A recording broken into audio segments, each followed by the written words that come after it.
Imagínense, lactante menor, 3 meses, todo el rollo, llega a la consulta con una fiebre y una crisis convulsiva. ¿Qué piensan ustedes? La revisan, le dan su, imagino que antipirético y la dan de alta. ¿Qué piensan ustedes de ese caso? Imagínense que son ustedes y que están viendo a esa nena y esos son los dos únicos datos que hay.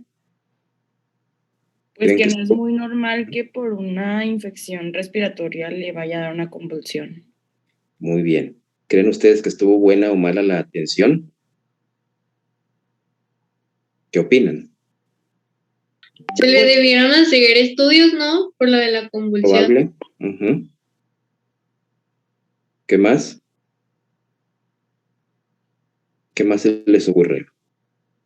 Que pues sí, yo también creo que debieron de indagar más en pues cuál era la causa de la fiebre, porque realmente no traía, bueno, pues aquí no menciona que trajera signos de infección respiratoria, o sea, solamente fiebre. A lo mejor era otro tipo de, bueno, pues evidentemente fue otro tipo de infección y no se tomaron como que el tiempo de revisar pues todos los aspectos. Es probable. Muy bien. ¿Y qué tal si en realidad sí trae alguna manifestación respiratoria y se fueron por lo obvio, ¿no? O también recuerden que puede haber crisis convulsivas febriles, ¿correcto? Sí, pues sí, sobre todo en lactantes. Todo en lactantes, que por cualquier padecimiento que les dé fiebre pueden convulsionar. Y en esos pacientes está indicado, por ejemplo, mayores estudios o hasta la punción de líquido cefalorraquídeo que dicen los libros. En estos casos no. Si sabemos que es febril, pues no, ¿verdad? Si fuera fiebre de algún origen desconocido, hacer estudios, y si la crisis convulsiva no tiene explicación, pues hacer más estudios y la función. Pero bueno, eso es aquí en México, ¿verdad? En Nueva York no sabemos. Pero fíjense lo interesante. Lo interesante es que ya estamos pensando, estamos analizando desde afuera, que todos me están diciendo, se le debió hacer, se le debió, pero pues no estamos en el lugar. Ese es uno de los problemas a los que nos enfrentamos siempre como médicos y que nos involucren en alguna situación de mala praxis. Nos van a juzgar desde afuera, no desde adentro. A lo mejor no sabemos en qué condiciones llegó la niña, el médico a lo mejor no lo documentó en el expediente, acuérdense por ahí como dice la canción, ¿verdad? Si no me acuerdo no pasó, bueno, aquí es, si no está en el expediente, no pasó, y hay que documentar todo. Primer gran tip en estos asuntos.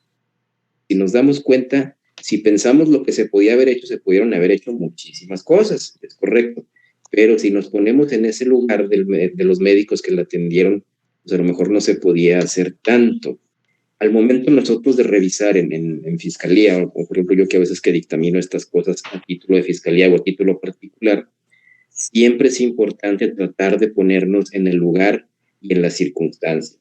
Muchos de los casos que traen ustedes nada más narran la perspectiva de la víctima, lo que ella percibió, pero no conocemos el contexto. Por eso les decía, uno, o documentense lo más que puedan del caso, y dos, bueno, búsquenlo en la prensa a veces porque nos van a dar precisamente esa perspectiva parcial de las cosas, ¿no? No nos van a dar algo completo. Doctor, a lo mejor, ¿sí? Me gusta, déjeme compartirlo porque aquí viene como que el desglose Okay. del problema. Muy bien. Bueno, déjame, te doy permiso. ¿Está?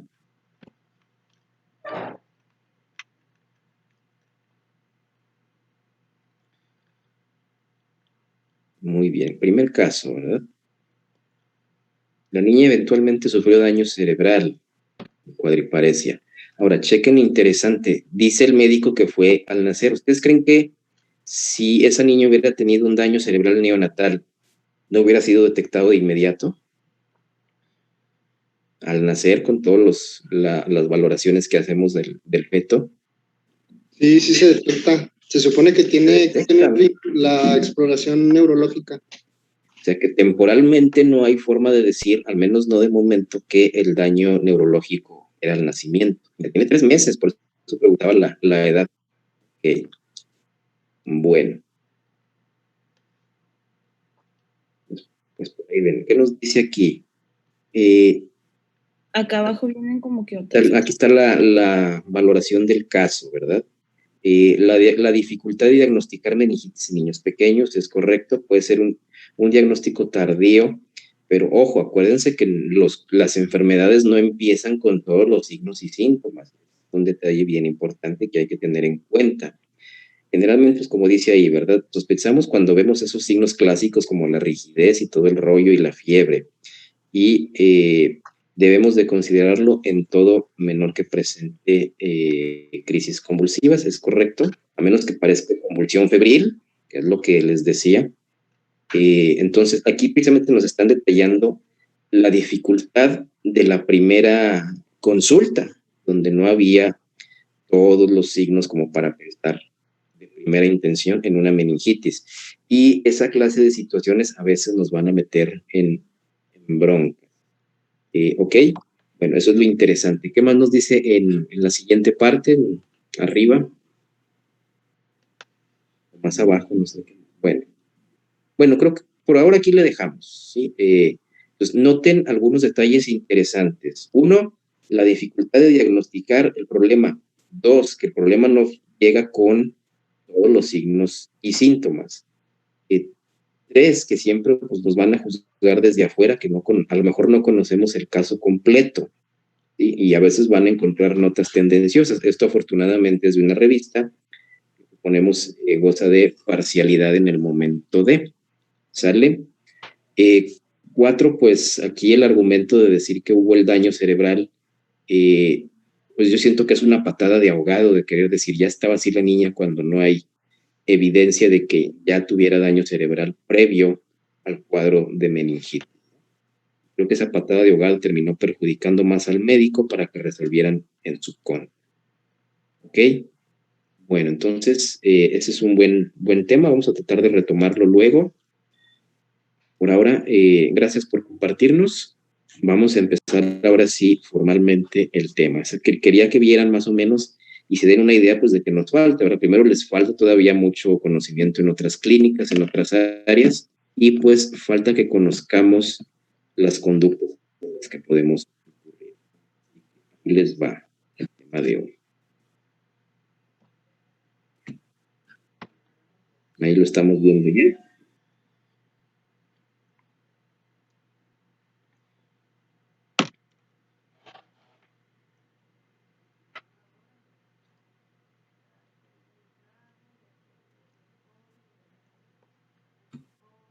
¿Sí lo vemos?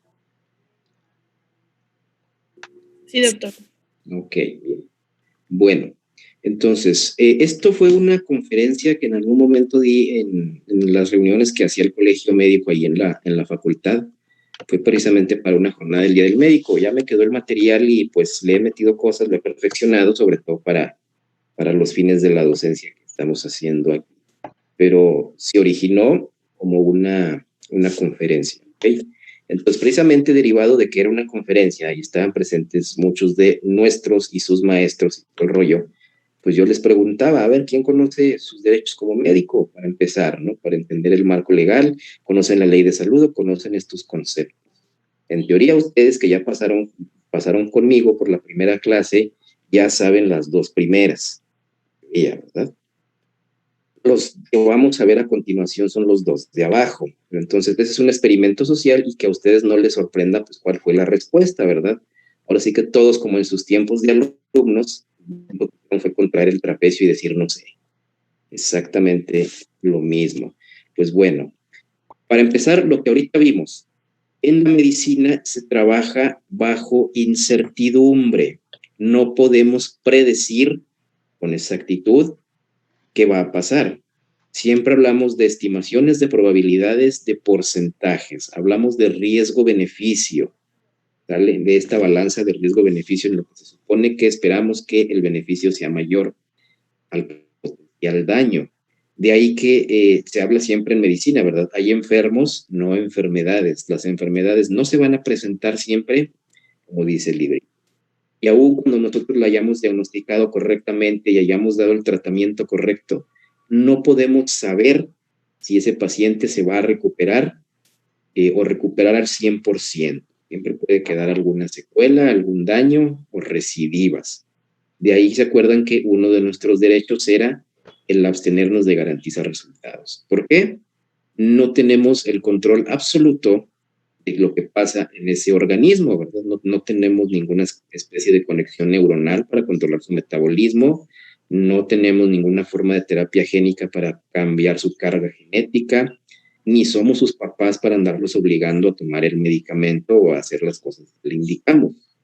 Por eso no podemos garantizar resultados. Hablamos de porcentaje, riesgos, beneficios, expectativas. Recuerden, hay 3 obligaciones fundamentales del médico, que son medios, seguridad y resultados. La de medios es nuestra principal obligación, escribir lo que está indicado, hacer lo que se tiene que hacer según las normas, según las guías y según las leyes. Si no disponemos de ese medio, canalizar al paciente en tiempo y forma a donde sí lo hay o con quien sí tenga esa posibilidad. Esas van a ser nuestras obligaciones de medios, ¿sale? Prescribir, indicar, canalizar al paciente, realizar según sea el caso. Y la obligación de seguridad, pues es la obligación de tener cuidado en todo lo que hacemos, las precauciones, los cuidados, etcétera, ¿no? Parte de la única obligación que no siempre nos va a aplicar es la de resultados. Acuérdense, ¿en qué casos solamente aplica? ¿Quién sí está obligado a dar un resultado? Los cirujanos plásticos. Y específicamente los estéticos, porque el plástico reconstructivo tampoco te va a dar un 100% de posibilidad, ¿sí? Entonces, el estético es el que forzosamente tiene que alcanzar un resultado, porque hay obligación de entregar resultados, por ejemplo, en las especialidades diagnósticas. Por ejemplo, si mandamos una persona a rayos X, la obligación que tiene de resultados es entregar la radiografía y una interpretación diagnóstica, sea cual sea. ¿Sí? Igual el patólogo, igual el laboratorio clínico, igual el médico forense. La obligación es emitir un resultado, sea cual sea. La obligación de alcanzar un resultado solo le va a aplicar al plástico estético. ¿Sale? ¿Sí queda claro eso? Sí, doctor. Bien. Los derechos, bueno, ya los conocen, vamos, ahí está. Y el principal que aquí nos incumbe es que tenemos el derecho de abstenernos a garantizar resultados. Si alguien nos exige que garanticemos, estamos en nuestro derecho de decir no, porque es imposible. Ahora, vamos a revisar algunos conceptos. El primero es iatrogenia. Siempre lo tenemos como algo malo, ¿es correcto? Sí, la mayoría de las... Inclusive si van al hospital, ya cuando estén acostumbrados en el internado y en la jerga de hospital, siempre va a haber alguien, algún médico interno residente que es apodado el iatrogenias, por alguna razón que no sabemos cuál, ¿verdad? Bueno, ojo, iatrogenia es un concepto más bien neutro. Normalmente lo asociamos precisamente al error, al daño causado por un mal procedimiento médico, pero en realidad iatrogenia es todo lo inherente a un procedimiento. ¿Cómo me escuchan? Siento que se está entrecortando al menos el video. Sí se escucha bien, doctor. Ok, bueno, entonces lo voy a apagar porque creo que está interfiriendo con el ancho de banda. Bien, entonces, la realidad es que iatrogenia quiere decir todo lo inherente a un acto médico. Por ejemplo, si administramos un régimen de quimioterapia a un paciente con cáncer, ¿habrá efectos secundarios? Sí. ¿Cómo qué? Pues también destrucción de tejidos adyacentes al tumor que se va a... Sí es. Todo el daño epitelial, generalmente. La caída del pelo, náuseas, vómitos, proctitis, inflamaciones de mucosas, náuseas, etc. Todos esos son efectos que esperamos que pasen con este tipo de fármacos. Sí. Exactamente. ¿Y son iatrogenia? Pues sí. Perfecto. Los vamos a considerar iatrogenia porque son resultado de un procedimiento médico esté o no esté bien indicado. Es decir, aún si el efecto o el daño es producto de una indicación correcta y en tiempo de ese tratamiento, aunque es iatrogenia, es malo. Pues hay que partir de eso. Claro está que también lo malo se considera iatrogenia, ¿verdad? Por ejemplo, una de las primeras cosas que nos enseñaron, yo creo que desde el primer día que entramos, literalmente, es nunca de los nunca apliques silocaína con epinefrina para infiltrar un dedo. ¿Les habían contado esa? No, doctor. No, doctor. Que saben que la epinefrina es un poderoso vasoconstrictor. ¿Qué le va a pasar a ese dedo que infiltremos? Se van a amputar. Vamos a necrosar, ¿verdad? Siempre tenemos algún compañero al que lo conocemos como el que necrota dedos por esta razón. Bueno, eso sería una iatrogenia también, pero ahora sí ya es una mala praxis. ¿Okay? Pues entendamos que iatrogenia puede ser bueno, puede ser mal. Solamente es lo inherente a un acto médico. La negligencia, esta es la que sí vamos a considerar como algo malo. Para empezar, el término negligencia es muy vago, muchachos, porque vamos a escucharlo sobreempleado, por ejemplo, en la prensa, aún con cosas que no. Padre negligente, madre negligente, policías negligentes, gobernantes negligentes, pero el concepto no está muy bien establecido y no existe el delito de negligencia en las leyes. Se entiende en medicina cuando el médico se desvía de los estándares que la profesión acepta como mínimos y válidos. Cosas que dejamos de hacer por comodidad, por rutina, por flojera, a veces ya deliberadamente lo hacemos, o simple y sencillamente llegamos y nos dicen, así era antes de que yo llegara aquí, así era cuando llegué. Y son cosas que hacemos mal, creemos que están bien, pero están mal hechas. Y vamos a revisar muchas. También vamos a considerar como negligencia, pues no haber actuado en tiempo en un caso particular, no cumplir los mínimos de seguridad, que también sabemos que existen algunos requerimientos mínimos, y es importante que para acreditar la negligencia debe siempre de existir un daño físico o moral en las personas, en su salud o en, vamos a ver eso del daño moral. Es muy común que la gente se queja de la atención médica, que lo trataron mal, etcétera, y ya por eso a veces algunos abogados tratan de aprovechar la situación y presentar la denuncia, pero a veces son simples cuestiones de percepción. Hay mucha gente que dice, me trataron mal, etcétera, pero ¿hubo algún daño? Pues no, hicieron lo indicado, no hay un daño psicológico siquiera en la persona, nada más es una vil queja, pues no es motivo de negligencia si se hizo lo correcto, ¿vale? Aun y cuando la persona, pues, diga que no lo atendieron como él quería, ¿sale? Es importante señalar eso. La responsabilidad profesional. Todo profesionista debe de responder los daños que causen el ejercicio de su profesión, sean dolosamente o culposamente, ¿verdad? Sin intención, pero se equivocó. Y se los voy a poner con ejemplos muy, muy burdos. Todos ustedes ya leyeron algún caso de negligencia o han sido testigos en redes sociales de los asuntos de negligencia que se filtran y salen por ahí. ¿Y qué es lo primero que decimos los médicos cuando vemos un caso así?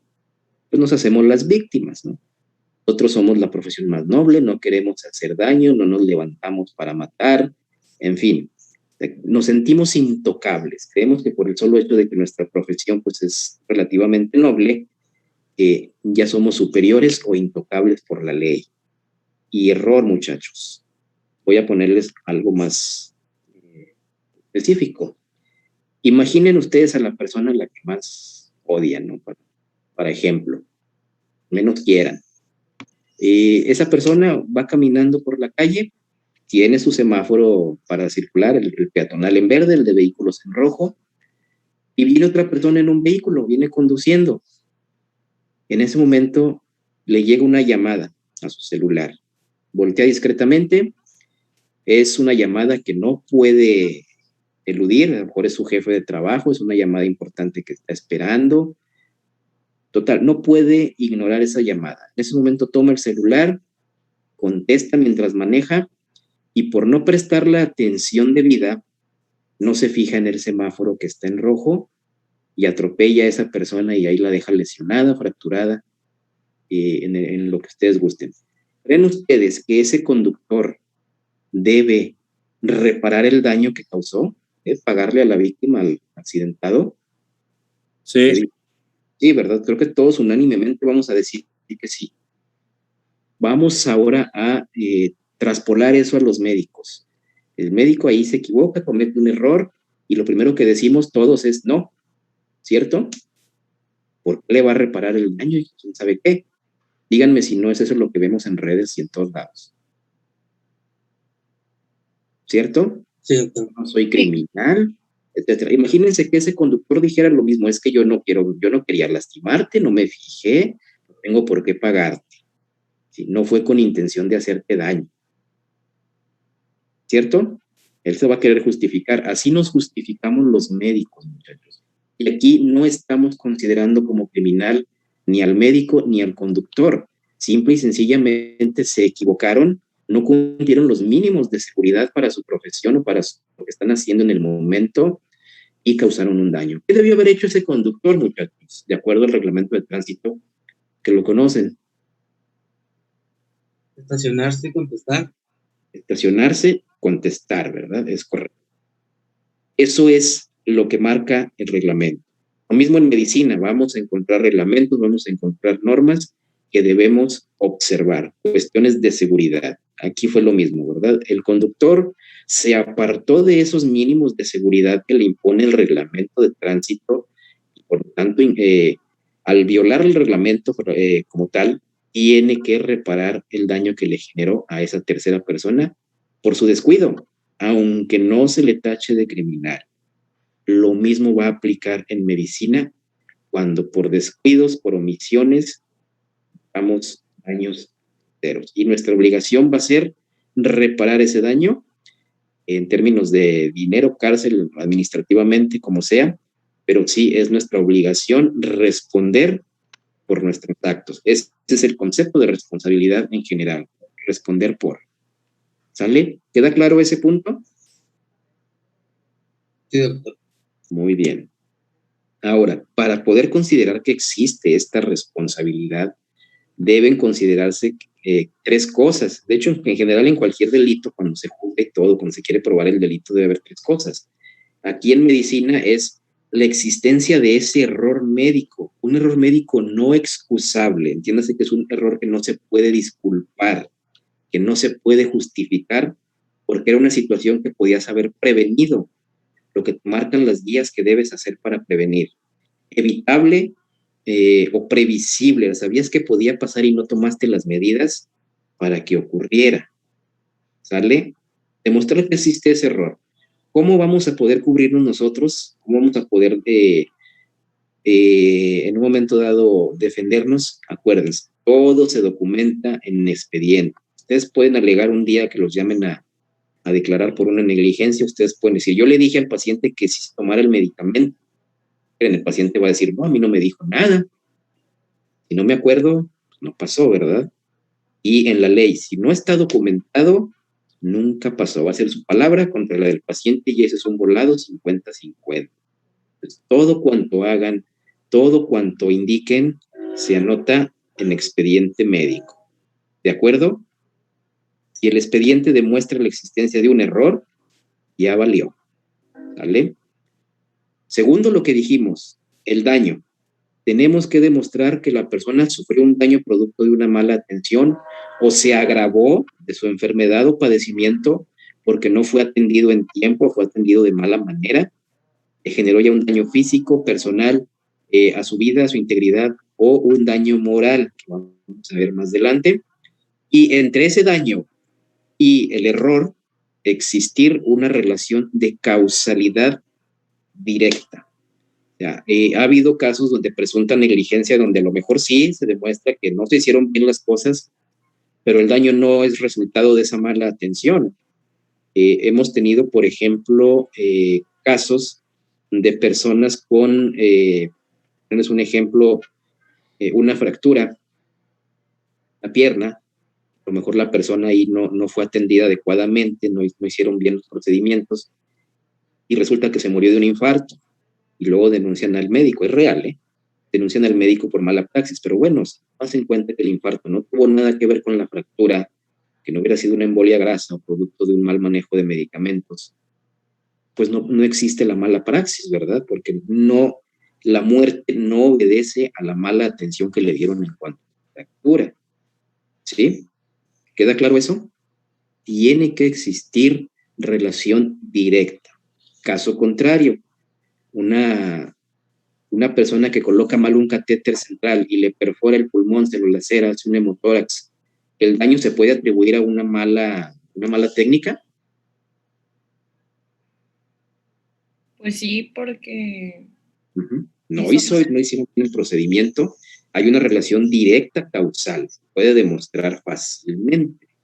Entonces, ahí sí, tiene que haber relación de causalidad, demostrar que el daño es consecuencia del error médico. Si no se cumplen esas tres, pues no vamos a poder probar la mala praxis, ¿ok? Y en cuanto a la responsabilidad, generalmente hay tres vías para sancionarla: civil, administrativa y penal. Son diferentes. En todos los casos debe existir este daño. En cuanto al daño físico, pues ya lo sabemos, es de sobra conocido, demostrable, objetivo. El daño moral es un poquito más difícil. Por daño moral vamos a entender la afectación a las emociones, sentimientos, creencias de la persona en su autopercepción o la percepción que los demás tienen de él o de ella. Por ejemplo, en el caso de una persona testigo de Jehová, a la que sin su consentimiento le transfundan sangre, ¿qué le va a pasar a esa persona? ¿Le va a generar un daño físico? No, pero moral sí. Bueno, Pero morales sí. ¿Qué le va a pasar? ¿Qué le va a hacer la comunidad? Si alguno de ustedes es testigo, lo sabrá. ¿Qué le va a pasar a esa persona, la comunidad? La comunidad religiosa lo va a rechazar. Lo van a rechazar, lo van a aislar, lo van a hacer menos, no lo van a tomar en cuenta para la toma de decisiones, o en el peor de los casos, lo van a explotar. Para esa persona puede ser un tremendo daño moral, ¿sale? Te afecta la percepción que los demás tienen de esa persona. Eso es daño moral. Lesiones en la cara que desfiguren o en alguna parte corporal también puede considerarse daño moral, ¿vale? Aparte de lo físico. De haber las dos cosas. Muy bien. La forma de demostrar el daño moral es mediante un examen psicológico. Claro. No basta nada más con que la gente diga. Bien. Tenemos estas tres vías. La civil, muchachos, la responsabilidad civil recae, como dice ahí, se la podemos achacar a personas físicas, entiéndase a los médicos como personas individuos, y a personas morales, entiéndase instituciones o empresas, porque vamos a ver que a veces las instituciones son las que tienen la culpa con sus procedimientos, burocracias o corruptelas. También recaen en la salud de las personas. Entonces, las demandas, acuérdense, demanda en lo civil es de dinero. Queremos que nos reparen un daño, queremos que nos paguen, ¿sale? Esto es la responsabilidad civil. Nos pueden demandar por esa vía, así como podemos demandar a instituciones. La administrativa es probablemente la más inocua de las tres, porque no hay que pagar, al menos en teoría, ni nos van a meter al bote. La responsabilidad administrativa ocurre sobre todo al interior de las instituciones, ¿no? Algo así como, digamos, asuntos internos o el órgano interno de control del IMSS, por ejemplo, que hay una queja y una inconformidad, y para pues atender y solucionar la controversia que genera el paciente, vamos a cambiarlo de servicio, ¿no? Al médico vamos a ponerlo en otro lado donde no haga daño. O lo amonestamos, le bajamos un día de multa, lo suspendemos temporalmente, lo mandamos a su casa durante un cierto tiempo. Estas son sanciones de tipo administrativa. Se dan o cuando violamos el reglamento o cuando hay alguna queja, alguna inconformidad. Pero hasta ahí llega la situación. En el peor de los casos, les digo, nos van a despedir. Así de simple, ¿verdad? ¿Sale? ¿Queda clara esa vía? Sí. doctor. Esa puede ser incluso la primera. Y la penal, pues, sería la peor de todas. Ya se aplica únicamente a personas físicas. No podemos meter a la cárcel a una institución, a un responsable de una institución, por algún fallo de este tipo. ¿Me escuchan? Sí, doctor. Bien. Entonces, a las personas físicas son las que podemos meter a la sombra. Aquí va a ser privación de la libertad y aparte la multa y el daño que tenemos que reparar como en la vía civil. Los delitos que podemos cometer, que son sujetos a responsabilidad penal de cárcel, son el homicidio y las lesiones. Son las dos cosas que podemos llegar a provocar en el ejercicio de nuestra profesión de manera culposa, sin intención, o en el peor de los casos, de manera dolosa. ¿Sale? Nos van a meter a la cárcel, nos van a bajar dinero y nos van a impedir para el ejercicio de la profesión. Acuérdense que eso ya lo habíamos visto, que está marcado por ley. Y nos pueden quitar nuestro derecho a ejercer. ¿Sale? ¿Dudas hasta ahí? No, doctor, todo bien. Bueno, No, doctor. ahora, precisamente para señalar esto de la responsabilidad, probablemente ustedes recuerden un caso, a lo mejor alguno de ustedes lo encontró, caso del niño que iban a operar en Oaxaca por una fractura de húmero, me parece, y el niño murió durante el transoperatorio y pues al médico primero lo quisieron juzgar por homicidio doloso, cosa que no era correcto, pero pues a veces hay algunas interpretaciones del dolo que los abogados usan de manera rigorista, pero eso. Mientras eran peras o manzanas, tengo entendido que al niño le encontraron alimento en el estómago, y pues eso fue pues responsabilidad, creo, de los padres que lo alimentaron a sabiendas de que tenía indicado ayuno. Y los médicos salieron a las calles a protestar con este tipo de pancartas, no a la criminalización del acto médico. Esta imagen yo la encontré en un Facebook de abogados. ¿Qué creen, muchachos? Ahí éramos la burla de los abogados, o sea, éramos ninguneados, creían que somos la mejor profesión, pues en todas se sienten la mejor, ¿Ustedes creen que es correcto salir a protestar con estas leyendas o estas lonas o estos lemas? Yo pienso que no, doctor. ¿Por qué no? Porque hay actos médicos que sí deben de ser criminalizados. ¿Como cuáles iban a ser criminalizados? Pues los que ocurre una negligencia médica. Ojo, criminalizar significa convertir en delito, ¿sí? Quiere decir que cualquier acto médico se convirtiera en delito. Una consulta es un delito. Yo, médico, soy criminal. Nuestra escuela es una universidad del crimen y ustedes son delincuentes en potencia. Eso es lo que significa criminalizar. ¿Vale? Acuérdense, no estamos criminalizando el acto médico. Que sí hay actos que se van a criminalizar cuando son dolosos, como el aborto clandestino, etcétera, pues sí. Y esos sí son delitos. ¿Sale? Pero el acto médico nunca va a ser criminalizado por el solo hecho de ser acto médico. Lo que vamos a buscar es que se repare, que haya esta responsabilidad profesional para el que cometió el error. Por eso, esto era burla, era motivo de burla. Entonces, muchachos, también ahí como recomendación general, si salen a las calles a protestar, asegúrense de comprender los alcances de la causa que están defendiendo, sea la que sea. Más en estos tiempos en que van a llegarle a ustedes reporteros malintencionados, les van a preguntar sobre la causa que defienden y que resulte que no sepa nada, pues, se desacredita el movimiento, ¿no? Con una sola entrevista. Pasa con las ideologías de género, pasa con protestas de ideologías progresistas, en fin, ¿no? Esto es muy común. Si van a protestar por lo que sea que protesten, háganlo con fundamento, con la cabeza y no con la víscera. ¿Ok? ¿Sale? ¿Dudas hasta ahí? No, doctor, todo entendido. El tip, ¿no? Si salen a protestar a las calles de lo que sea, háganlo con conocimiento de causa de lo que defienden.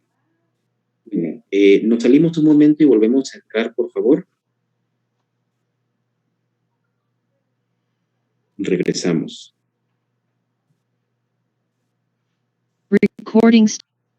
De acuerdo al Código Penal Federal y lo de los estados aparte, de los hechos y delitos que se cometan en el ejercicio de nuestra profesión, ya sea por nuestra omisión, nuestro descuido o por acción, cuando cometemos activamente ese hecho. ¿Qué nos van a poner? Bueno, aparte de las sanciones por ese delito, acuérdense, en medicina puede ser el homicidio o las lesiones dolosos o culposos. Se nos puede suspender de 1 mes a 2 años para el ejercicio de la profesión o de manera definitiva en caso de reincidencia. Médicos que no aprenden, ¿eh? Si hay por aquí uno que otro reincidente, ella debe varias. También están obligados a reparar el daño los superiores cuando nuestros subordinados actúen de acuerdo a nuestras órdenes y esas órdenes generen un error. vamos a ser responsables como superiores de. En medicina siempre ha habido jerarquías y ustedes ya las conocen. El adscrito, los residentes del 4 al 1, el interno y finalmente el poderoso, ¿no? A ese le toca ahí la carga. ¿Qué pasa si un médico, imagínense al cirujano y tiene de ayudante al R, pinza esta arteria o liga o corta este vaso? Y al hacerlo, ocurrió un sangrado que no se pudo contener y esa persona falleció. ¿De quién es la responsabilidad? Del adscrito. Va a ser la responsabilidad del cirujano en este caso, ¿verdad? Porque él es el que tiene que prever cualquier situación y se supone que para eso está supervisando gente que está en formación, ¿sale? Entonces, los errores médicos, imagínense que el adscrito prescribe un medicamento, lo aplica la enfermera, ocurre una reacción alérgica, la responsabilidad inicialmente, si son peras o son manzanas, le va a recaer al adscrito porque fue el que lo indicó, no la enfermera, ya solo cumplió órdenes.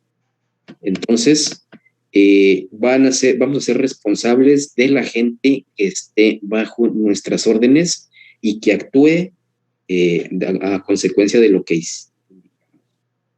Caso contrario, si ese subordinado actúa por su propia cuenta y comete un error, ahí sí la responsabilidad va a ser de él.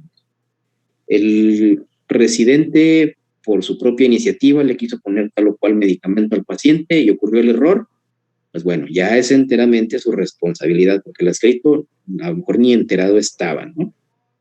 Ojo. También es importante señalarles que si ustedes están viendo que una indicación que les da su superior está mal, tienen que hacerlo saber, tienen que cuestionar la orden que le están dando. Oiga, doctor, es que si le ponemos este medicamento A, estamos aquí, va a haber este problema, ¿no? ¿Seguro? Es importante también que hagan saber esas cosas para que en un momento dado ustedes puedan defenderse si se les llega a acusar de algo. El decir, bueno, pues yo sabía que estaba mal, le indiqué y aún así pues fui obligado, ¿sale? O negarse a hacer de plano el proceso. ¿Ok? Aunque se vea uno muy pedero como interno o residente, pero libertad contra la mía, doctor.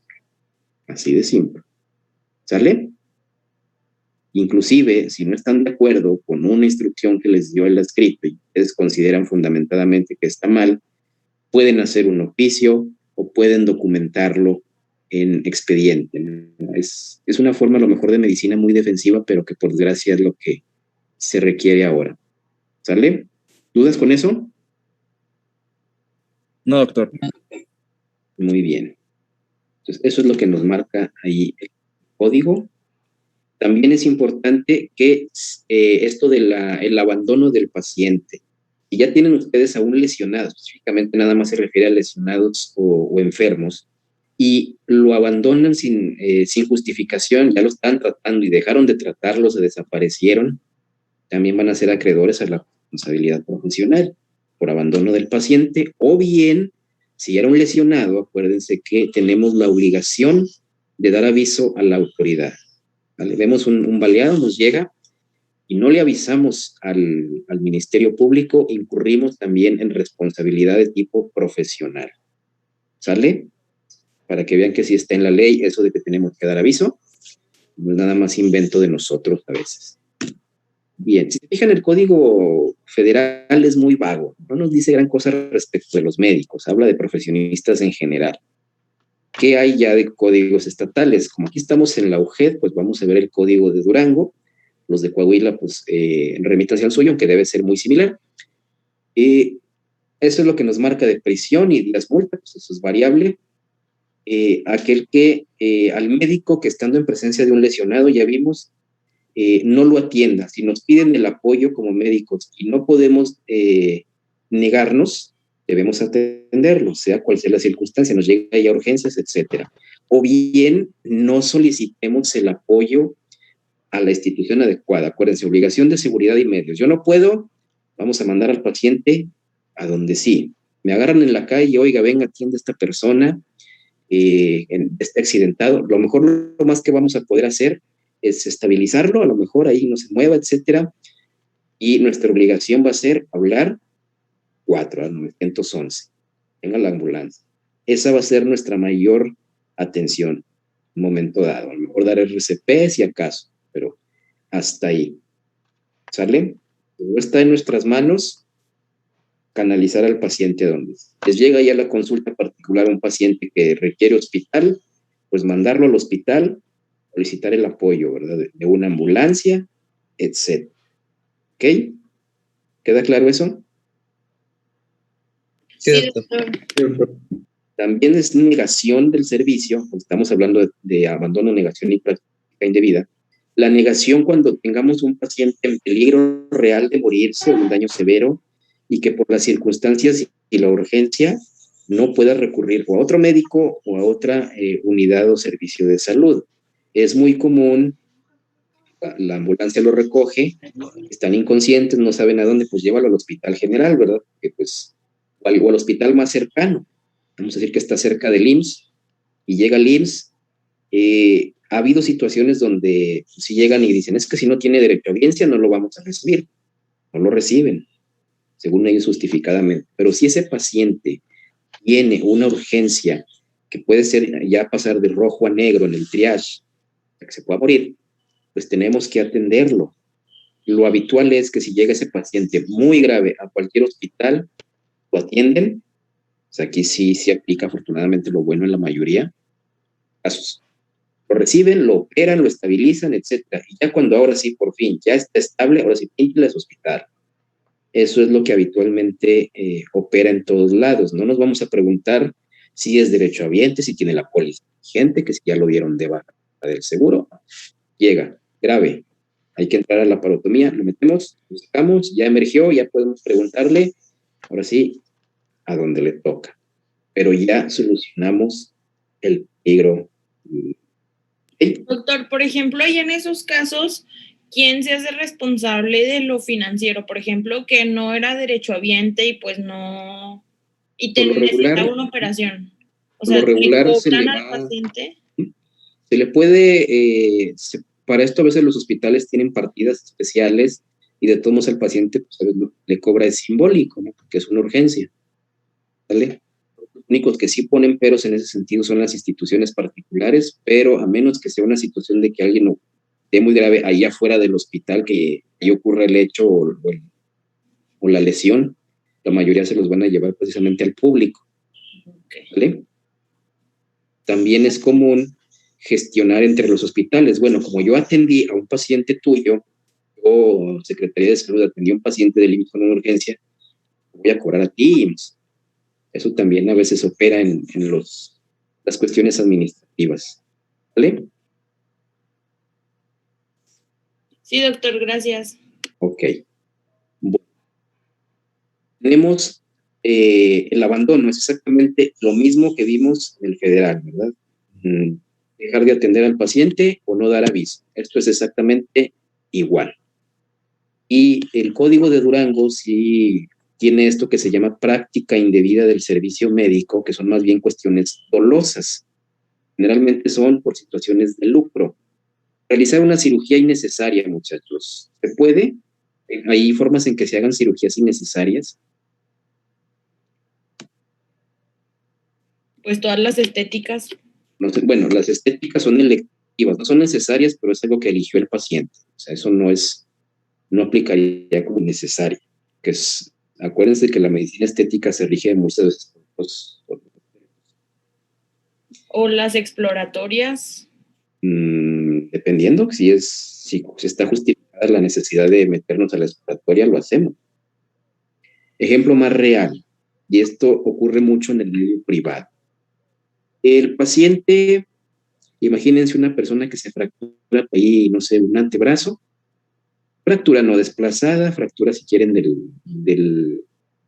un solo hueso, digamos, sea un radio o un cúbito nada más, aislada, no desplazada, no hay trazo articular, no hay lesión vascular, etcétera, que a lo mejor su tratamiento es puramente conservador. Podemos poner un yesito y que se vaya a su casa. No necesita más. Pero ese paciente se inconforma porque leyó que las fracturas se operan en algún lado, lo leyó en San Google, etcétera, que operarlo, o es tu idea de que lo operen. Como se inconforma, porque no lo operaron, se va al médico particular, al traumatólogo, y creen que le va a decir el traumatólogo en el medio particular. Ahorita te operamos, ¿cómo no? Pásalo, ingrésalo, ponga su depósito, que pague al equipo quirúrgico, que le pague a la institución, a la empresa, mis honorarios, y lo operamos. Y el paciente se va a su casa contento porque le dieron un buen trato en el privado y lo operaron. No lo hicieron en el público, estos malos médicos. ¿Eso es una cirugía innecesaria? Sí. Claro, muchachos, ojo. Lo más común en este aspecto es la cirugía que es de segunda línea. Y yo he visto casos, así como se los platico, es real. La cirugía muchas veces es tratamiento de segunda línea. Estamos usando como el tratamiento de primera elección. Y eso es someter al paciente a un riesgo innecesario. Sí, en el mejor de los casos no pasó nada, se fue contento, soltó su dinero, todos ganan. Pero ¿y si ese paciente se hubiera complicado a causa de esa cirugía? ¿Por qué lo operaste en primer lugar, no? Ahí es donde vienen los problemas, ¿sale? Y eso es por lucrar. Otra, simular, ¿sí? Perdón, es que le iba a comentar un ejemplo que no sé si aplique. La cesárea. Exactamente. La cesárea innecesaria. Muchas pacientes, como en muchos lados, se piensa que la cesárea es algún procedimiento electivo. Y no, ¿verdad? La cesárea tiene sus indicaciones típicamente para las distocias de algunos partos, etcétera. Pero pues vivimos en estos tiempos donde la mujer quiere evadir a lo mejor el dolor, la situación, etcétera, o por cuestiones estéticas, qué sé yo, ¿no? Y prefieren la cesárea. Los ginecólogos la prefieren porque pues, es una forma de cobrar honorarios. Y si algo sale mal en la cesárea y se demuestra que estaba indicada, puede haber. Entonces hay mucha controversia con la cesárea por eso. Una cirugía cruenta es una cirugía muy brusca para los que hayan visto una y de cajón necesita donadores porque va a perder mucho sangre. Bien. Simular las cirugías también o de algún procedimiento. ¿Se puede simular una cirugía, muchachos? Tenemos menos de 5 minutos. A ver. Sí, doctor. Sí, si no, no lo hubieran puesto. ¿Cómo se simula una cirugía? Es muy común, a veces también, vamos a operar. Lo anestesiamos, lo metemos al quirófano, le mostramos todo, lo anestesiamos, fallamos el plano, o sea, nada más le abrimos la piel, volvemos a cerrar, dejamos que pase el tiempo para que cuando el paciente emerja de la anestesia y haya pasado un tiempo razonable, lo mandamos a RECU y nos confabulamos con el patólogo para que nos dé una apéndice ahí patológica. Mire lo que le quitamos, mire, ya está a punto de reventar. Esos han sido casos reales. Se han descubierto porque de pronto ese mismo paciente con apendicectomía volvió a hacer apendicitis. Ah, canijo. Oiga, pero si a mí el apéndice me lo quitaron hace 15 años, pues no, el apéndice. Simularon una cirugía y le cobraron. Eso es real, ¿no? Pasa. También cuando sin autorización del paciente o de las personas que sean legalmente responsables, puede ser menor, puede ser inconsciente, se opere sin su consentimiento, algo doloso, operar sin, o bien el consentimiento ya vimos no se ha informado. La única excepción va a ser cuando esa persona esté en riesgo de morir, que ya sabemos, ¿no? La urgencia real, calificada, negra, donde o lo metemos a cirugía o se muere, pero el paciente viene inconsciente. Entonces ahí pues nos auxilia el comité de ética del hospital, tomamos la decisión con base en el máximo beneficio al paciente y se puede alegar es que me operaron y no me preguntaron, que si no te morías, estás vivo, ¿sale? Ahí sí se va a disculpar el que hayamos operado sin consentimiento. Para todo lo demás, nos van a meter al bote. Okay. ¿Dudas hasta ahí? No, todo bien. No, Esto fue lo legal. Pues lo que dice la legislación al respecto. Jueves vamos a revisar lo práctico. Ahora sí, ¿en qué casos, conductas podemos incurrir que sean considerada mala praxis? ¿Sale? Muy bien, doctor. Nos vemos el jueves.